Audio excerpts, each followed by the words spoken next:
to be able to economically compete with the United States. So when they have 25, 26, 27 members, smaller countries, still good-sized countries, but obviously much smaller, they didn't have the economic clout to individually compete with the United States. But organized together, they have an extraordinary amount of economic power. And so that was the principal reason behind the European Union. Other modern examples of a confederal system, NATO, the North Atlantic Treaty Organization, that is a confederal system that has, I don't recall how many members, but its main purpose is to provide military defense. And somehow we lost our screen here. So if we can Sorry. get I was looking at who was coming on here. So we did Confederate. So NATO is the confederal organization. And what was the other one that we had on there? The United Nations is confederal. In other words, its function is to try and establish world peace, to try and improve the quality of life of people around the world. But of course, it doesn't have the power to mandate or order certain of its member states to do things. They maintain their own sovereignty over an awful lot of things. So now let's go to the next slide. And this is the federal government system. The United States didn't develop this system, but it was one of the earliest and largest governments to develop or to utilize the federal government system. Federal government grants central authority for big issues, such as national defense and economic policy, that should say, while leaving more local powers to the governance of states, counties, and cities.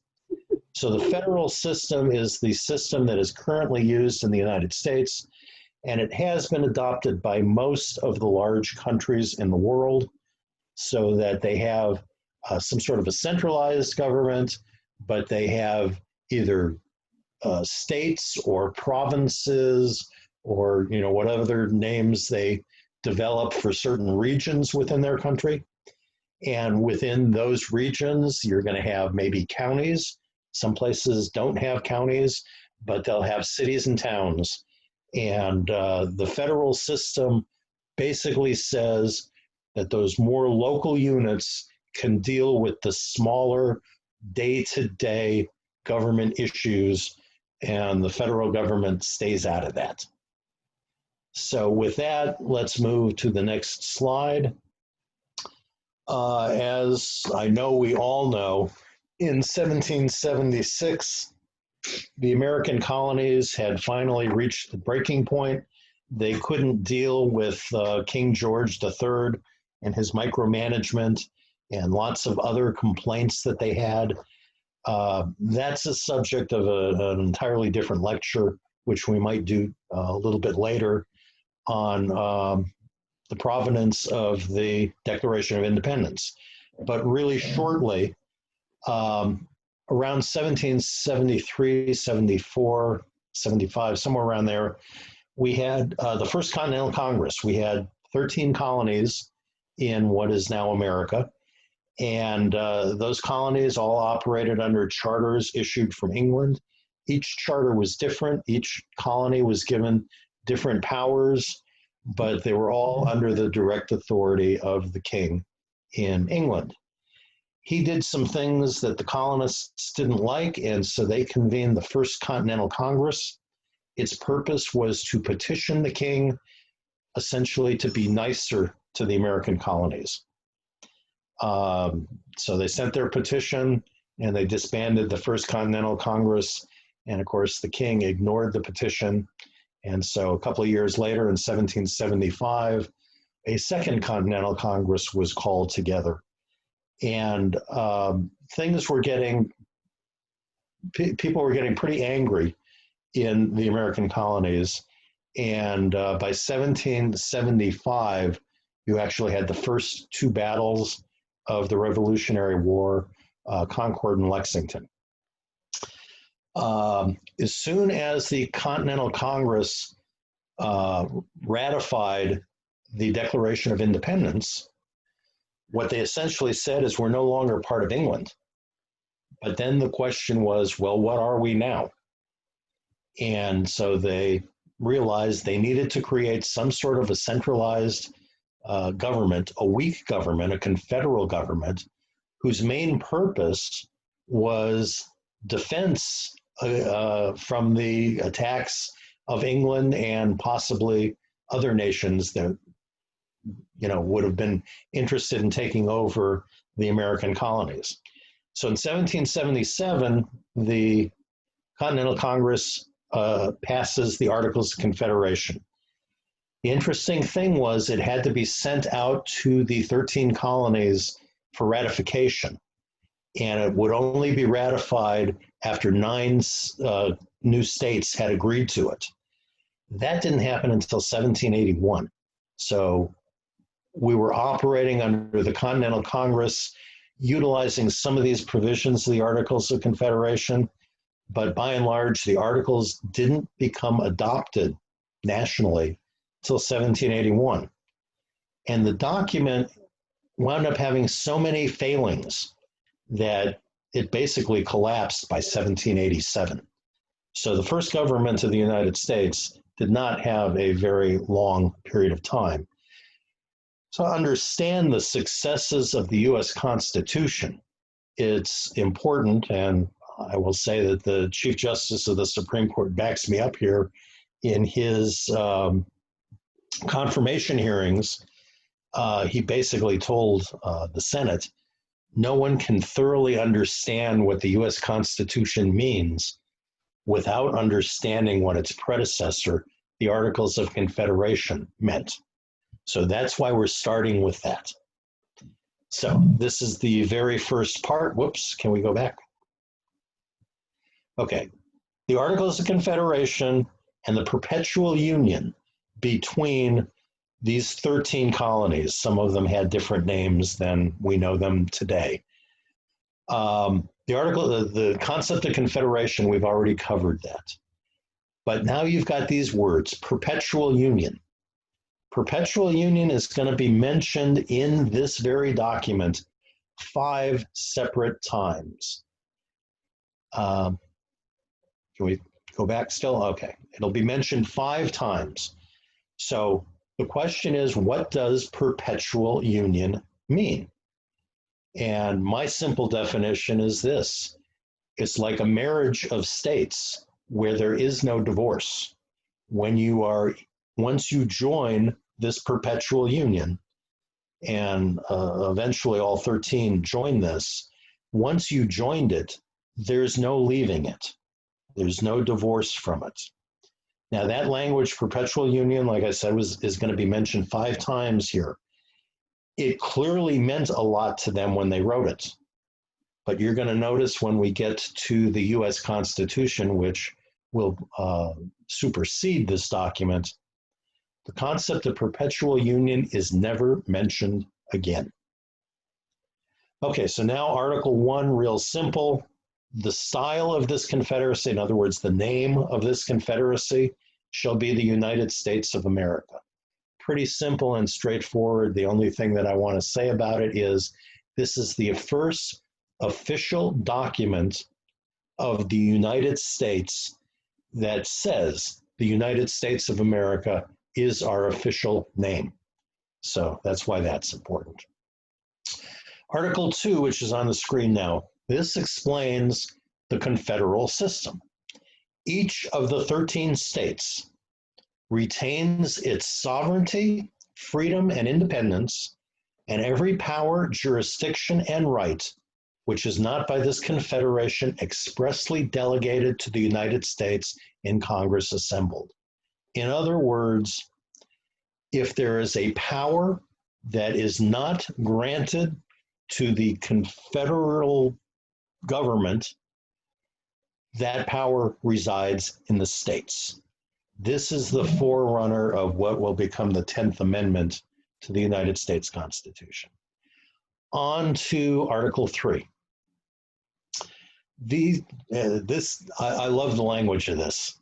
These 13 states hereby enter into a firm league of friendship with each other for their common defense, security of their liberties, mutual and general welfare, binding themselves to assist each other against all force offered to or attacks made upon them.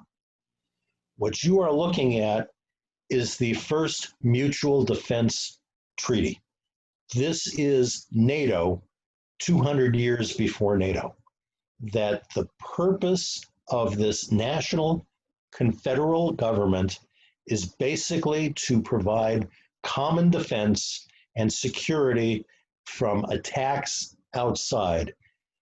Obviously from Great Britain, which was the immediate problem, but with recognition of the fact that if we did get our independence from England, you could be sure that countries like Spain and France are going to want to walk in and take over these colonies because they were of such value.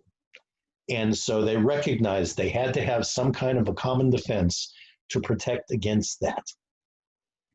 Let's move to the next slide. Okay, Article 4.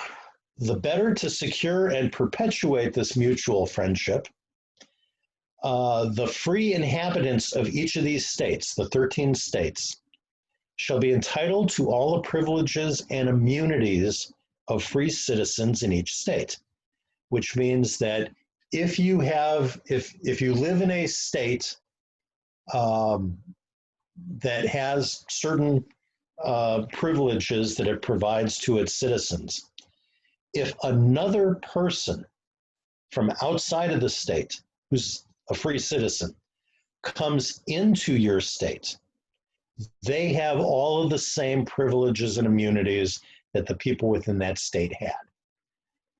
The second thing here is that there will be free ingress and regress from any state. In other words, no papers, no passports required. You can freely go from one of the states to the other state, and you'll have those privileges and immunities. And also the privilege of trade and commerce, which is that a state can't prohibit somebody from another state from selling something different than they would provide to their own citizens. So you had privileges of trade and commerce. Of course, they could put certain duties on them, but basically you get the same privileges. They can't just say, oh, you're from, we're state A and you're from state B, and so you're not allowed to sell your products in state A. You have that privilege to do that. They could put a duty on it, a tax on it, but you have that power. Incidentally, here in Article 4, you're going to see we've got three things. We've got the Privileges and Immunities Clause. That's the first paragraph. The second paragraph is your extradition, and your third paragraph is full faith and credit. These are the only three things contained in the Articles of Confederation that will survive intact in the new U.S. Constitution that's going to come in 1789. So we've covered privileges and immunities. Extradition. If any person shall commit a crime, felony or misdemeanor, or shall flee from justice, going to another state, the original state can ask the new state to return that person to their state for the administration of justice. So that's your extradition clause. The third one is short, and I'm going to preface this right now. The shortest lines are usually the most important ones. Full faith and credit shall be given in each of these states to the records, acts, and judicial proceedings of the courts and magistrates of every other state. That line, that sentence, word for word, with no changes will appear in the U.S. Constitution. Full faith and credit says that if one state says that a person is divorced, this state says we hereby recognize this person is divorced, every other state has to recognize it. If this state says we have issued a marriage license to somebody, every other state has to recognize the validity of that marriage license. So full faith and credit, even though it's almost a 250-year-old concept, this came into play with the whole concept of same-sex marriage.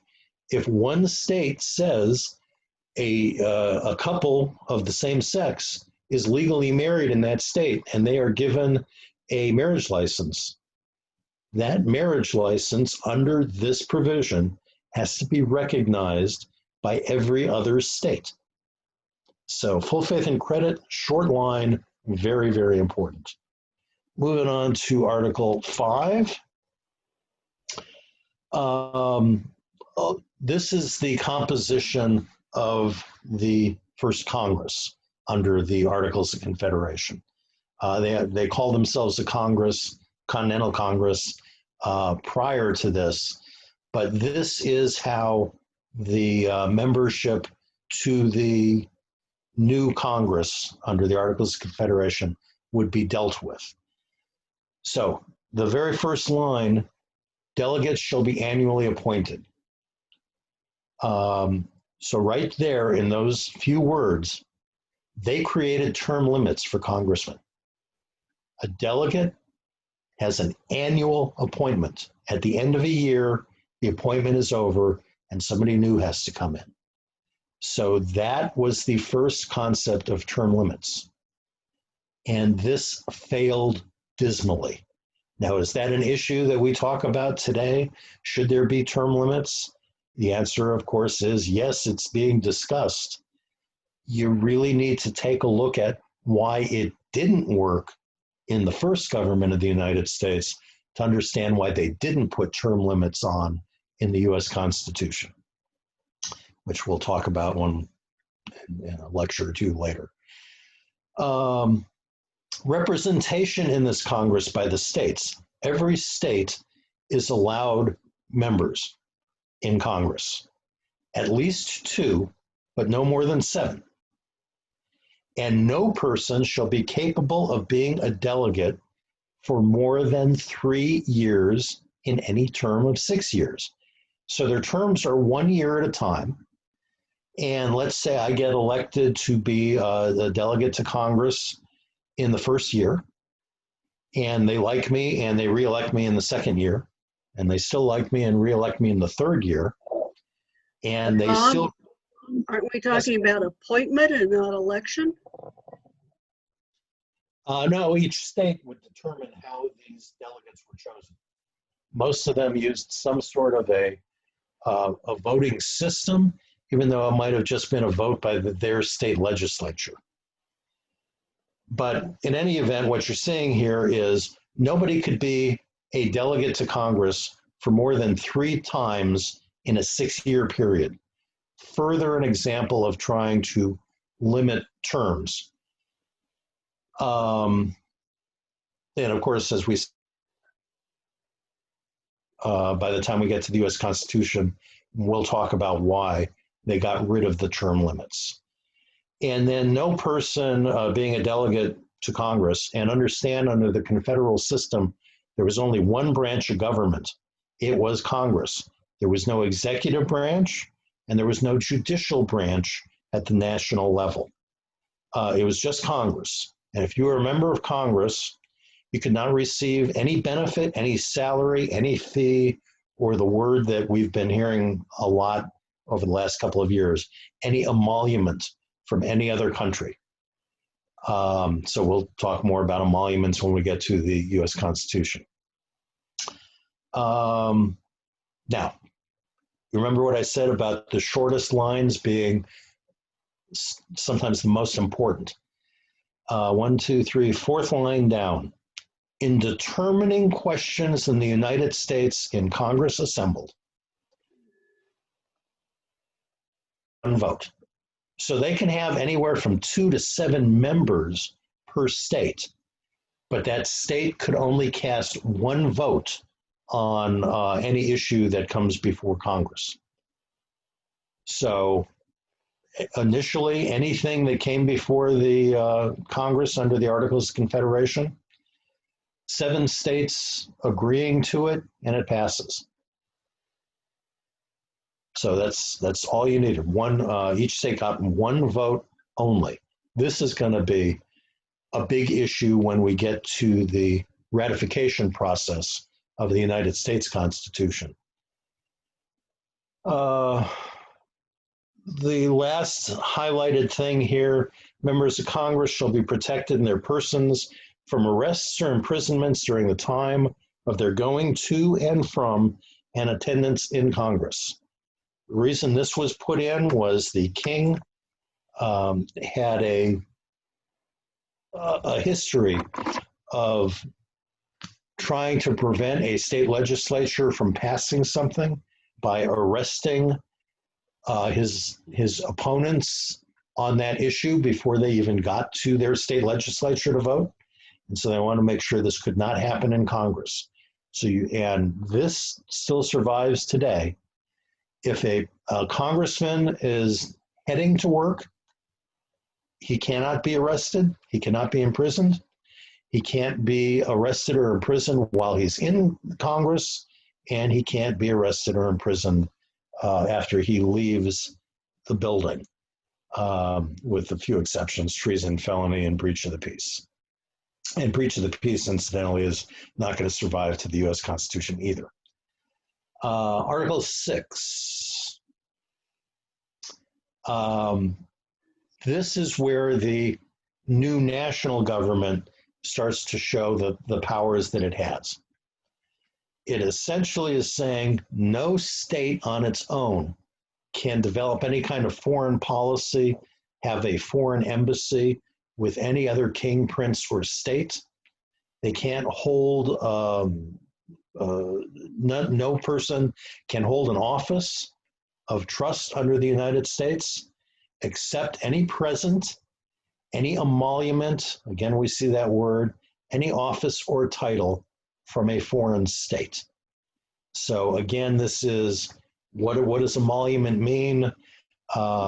If we have a president who owns a hotel and foreign governments rent hotel rooms, the question is that money going to a member of the government in violation of the emoluments clause? And as we all know, it's controversial, but here is where it first is developed.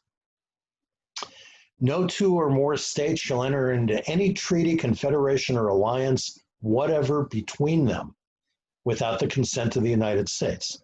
So no 2 states can collude or make some sort of a special trade agreement with England or France or Spain or Germany. They can't do that. Only Congress can do it. Or Congress would have to consent to allow those 2 states to do that. That's enough for number 6. Let's move on to the next slide. This is an interesting section here. Still, I guess, in Article 6. No state nor shall any body of forces be kept up by any state in time of peace, except such number as in the judgment of the United States and Congress shall be deemed requisite to garrison the forts necessary for the defense of such state.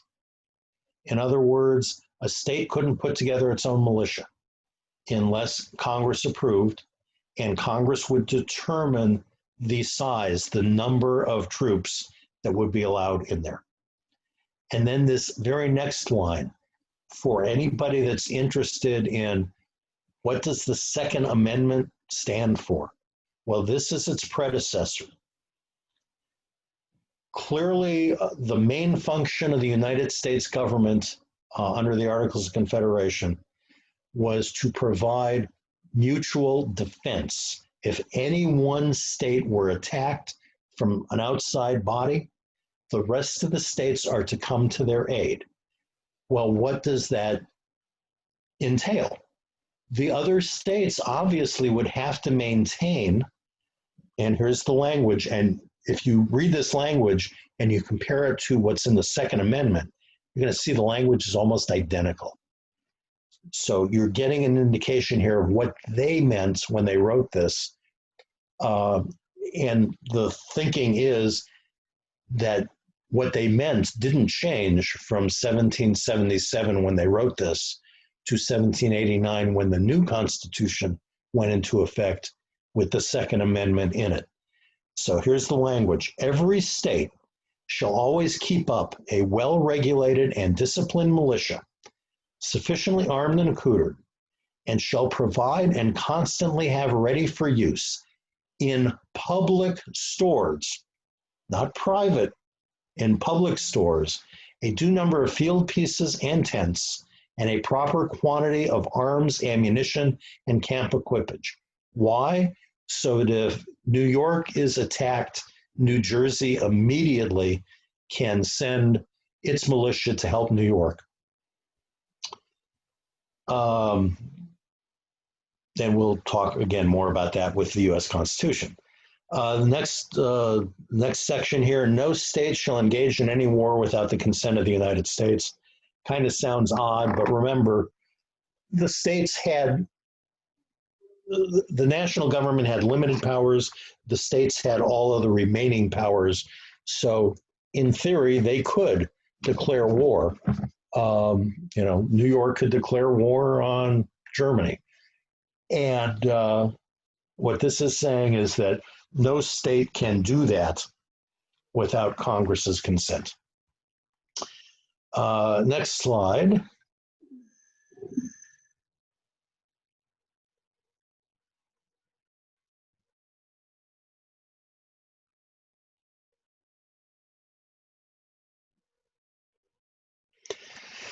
Here is where the Articles of Confederation seriously started to fall apart. Article 7 and Article 8 were just crazy. So looking at the language, when land forces are raised by any state for the common defense, in other words, the creation of a militia, all officers of or under the rank of colonel shall be appointed by the legislature of each state respectively. That, I guess, makes sense. If New York decides to create a militia, they will appoint all of the officers of rank of colonel or below. Now, there's only one rank above a colonel, and I believe that's a general. Who appoints the generals? Congress does. So here's where the problem happened. And this actually turned into a serious problem where it hindered the fighting of the Revolutionary War. A state would send its militia to go fight the British. All of the officers from colonel and under would be appointed by the state legislature. Generals were appointed by the United States Congress. So the colonels who are in charge of their militia unit, the U.S. general comes along and says, okay, guys, here's what we need to do. We need to capture that hill over there. So I need this militia from New York to go over there and capture that hill. And can you imagine the colonel turning to the general and saying, General, that is a really good idea. And as soon as the New York State legislature approves that, I will go ahead and do it. In other words, the generals couldn't order the colonels or anybody below to do anything. The colonel had the control over the militia. And if the colonel disagreed about a military plan or a strategy, you are going to have all kinds of problems. I think, well, that's probably enough for this. Article 9 continued. Congress, so the national government, whoops, you went down one too far. Oh, sorry. That's where we were. Okay. Wait, go back up one again.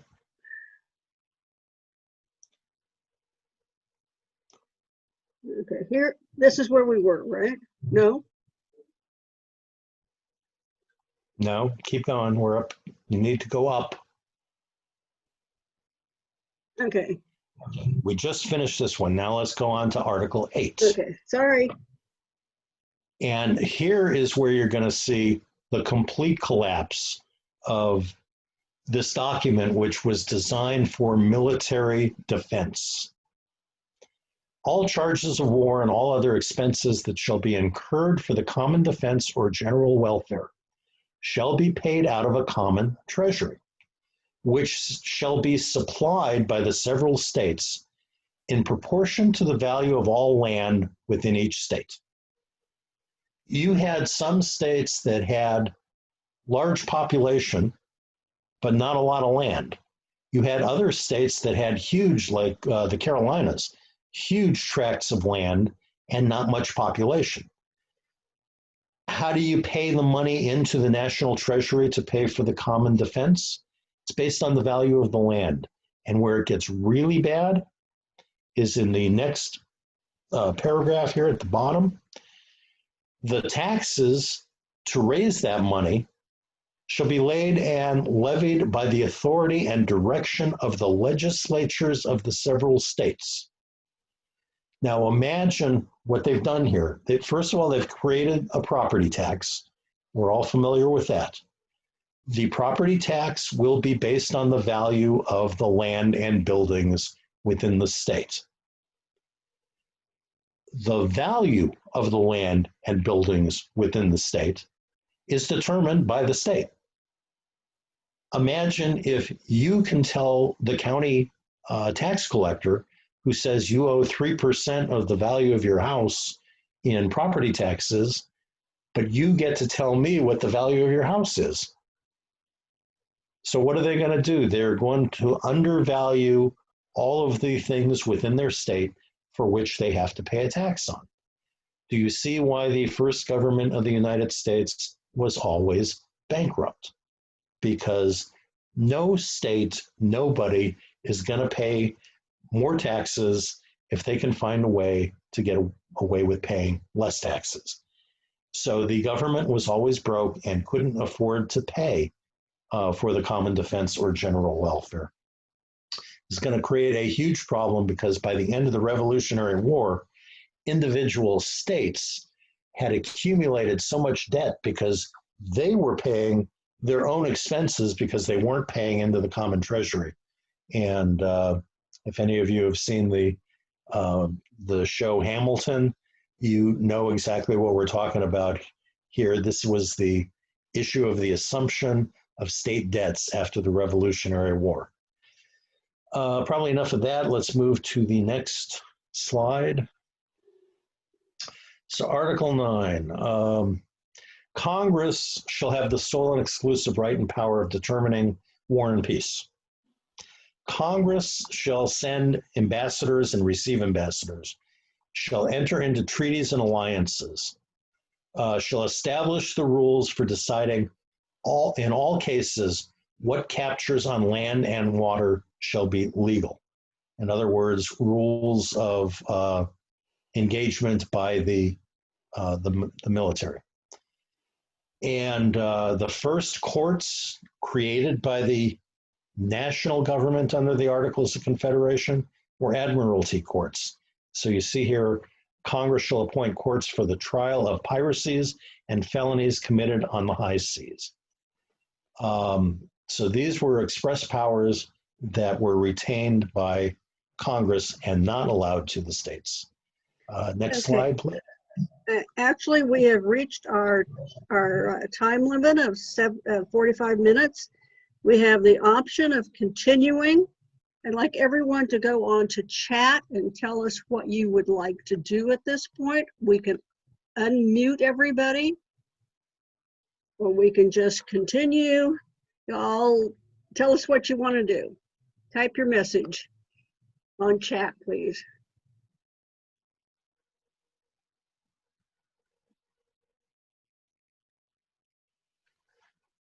Susan Chesnick says, keep going. Jerem Wolinow says, another 5 minutes. Swati Josie says, continue. And Whitney Wolf says, keep going. Elsie Johnson, I'd like to continue. Let's see, Maddie Kapoor, please continue. Richard, okay, it looks like we have the majority of people that just want to continue. So we will go for another 15 minutes and then we'll look at this again. So are we ready for the next slide, Bob? And again, anybody that has a question or is confused about any part of this, just send a chat message. Lena is watching those. And actually, no, this is difficult to do that. Let's wait until the end. When we stop, then we'll open all the unmute everybody and you all can ask your questions then. All right, let's move to slide 16. This is kind of dense. Yeah, there's a lot here, but not that much that we need to talk about. You will have noticed by now that the Articles of Confederation created a Congress. It has created no executive branch of government. It's just a Congress. It has created no judicial branch. Why do you suppose it didn't create a judicial branch? The reason was you had 13 states who had their own judicial system. So the thinking was that the federal government, the national government, doesn't have to get involved in anything judicial. The states can handle that unless it's a dispute between two states, in which case, which state's court do you bring it in? Well, you know, obviously each side is going to say that if it's in the other one, that gives them an advantage. So they would have an opportunity to present their case, but not to a judicial body, because no judicial body was going to be created.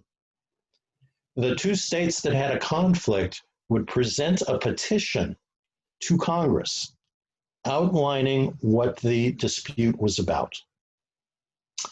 And Congress, through this very long system here, would appoint a committee to try and work it out. And if that committee's final solution to the judicial issue was not satisfactory to both parties, Congress itself would disband as a legislative body and immediately reconvene as a judicial body and hear the case in Congress and hand down its decision. So with no judicial body, they created this, and it was a mess. It created some problems.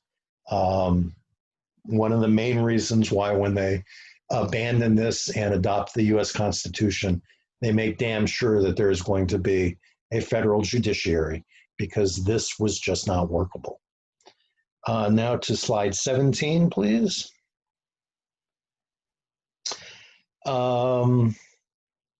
Yeah, that first paragraph is just a continuation of that weird system.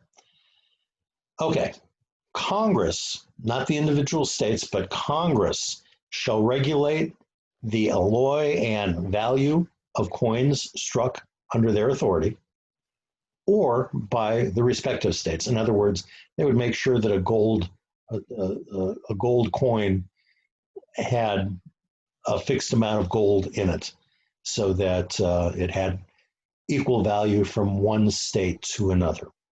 Congress would fix the standards of weights and measures, which is actually a big deal, and you're going to see that it is mentioned again in the US Constitution. Congress shall regulate the trade and manage all affairs with the Indians, because even then they saw that the way individual states dealt with Indians, it was not uniform, and a lot of times it was just not fair. Next highlighted thing, Congress shall establish or regulate post offices. And I know a lot of us are, laugh about post offices these days. It was a big deal in 1777. And honestly, it is a big deal today. And, should post offices remain under the control of a national government or should it be privatized? That issue is raging right now. One other point that was in here is that the costs to defray the expenses of the post office shall be based on the postage that's charged, kind of indicating no subsidies were to be given to the post office. They were to charge a rate that pays the expenses of operation. And if they had to do that today, the cost of mailing a letter would be extraordinarily high compared to its current 55 cents. Okay, the very bottom of this slide, Congress. There is no executive branch, there's no commander in chief. Congress shall make the rules for the government and regulation of the land and naval forces and to direct their operations. This is going to be changed in the US Constitution, but only slightly. So we will see that. Let's see, did we finish? Sorry, I think I got ahead of us. You did, okay. So Now we're at 18. Are we done there? Okay. We're done with 17. Go to 18. Okay. Congress, and again, these are the enumerated powers of Congress under the Articles of Confederation. Congress shall, the most important thing, ascertain the necessary sums of money to be raised for the service of the United States and to appropriate and apply the same for defraying the public expenses. Here, they're particularly concerned about defense expenses. Congress shall have the power to borrow money on the credit of the United States. Congress has the exclusive power to build and equip a navy. Congress shall agree upon the number of land forces to make sure that no one state actually develops a military big enough that it could invade a neighboring state. So the number of land forces are determined by Congress. Congress shall make requisitions from each state for its quota in proportion to the number of white inhabitants. So that's basically a per capita tax. And each state shall appoint the regimental officers, raise the men and clothe, arm, and equip them in a solid-like manner at the expense of the United States. So here you're going to start seeing a kind of unraveling, again, of the military, which was the main purpose of this document, that the states appoint the officers, they clothe them, they equip them, and the United States government will pay for it. But what about uniformity? What if New Jersey militia uses one type of a gun and New York uses a different type of a gun, and the ammunition that's used in one can't be used by the other? That the uniforms that the various militias wear, they're not the same. The training of the equipment, the training of the military from one state to another, not the same. What happens when you have to send 2 or 3 or 4 militias combined to fight the British, and they've had different training, and they've had different weapons, and they're wearing different uniforms, and you're not sure what's going on? So this was a mess. So probably enough on slide 18. Let's go to 19.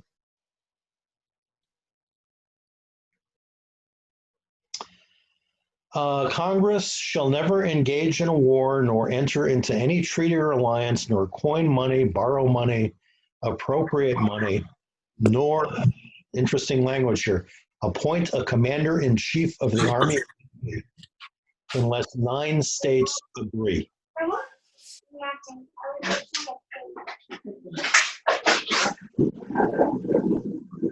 I gotta see who's not mute. Mute. Here we go. Okay, we should be okay now. Congress shall publish the journal of their proceedings monthly, except such parts thereof relating to treaties, alliances, or military operations as in their judgment require secrecy. Congress has just given itself, one, the duty to publish what we now know as the Congressional Daily Journal of events, but they can withhold any sections of it that in their judgment requires secrecy. So right there, the new national government says we're going to be able to keep secrets from the people. And the similar language to this will be contained in the US Constitution, that certain things that Congress does shall remain secret. And who decides it? Congress decides what needs to be kept secret. And you can see that that is ripe for all kinds of shenanigans. One party or the other, it doesn't matter which party, but let's say they really, really, really screwed up on something, and they know that if the public heard about that, they'd never get reelected. So let's make it secret, and they'll never hear about it. So they actually built that into the first government of the United States, and a similar provision exists in the Constitution, which we will see on another date. Let's move to number. We have now reached the additional 15 minutes, so we're at 8 o'clock. I am going to figure out how to unmute everybody so we can have a discussion.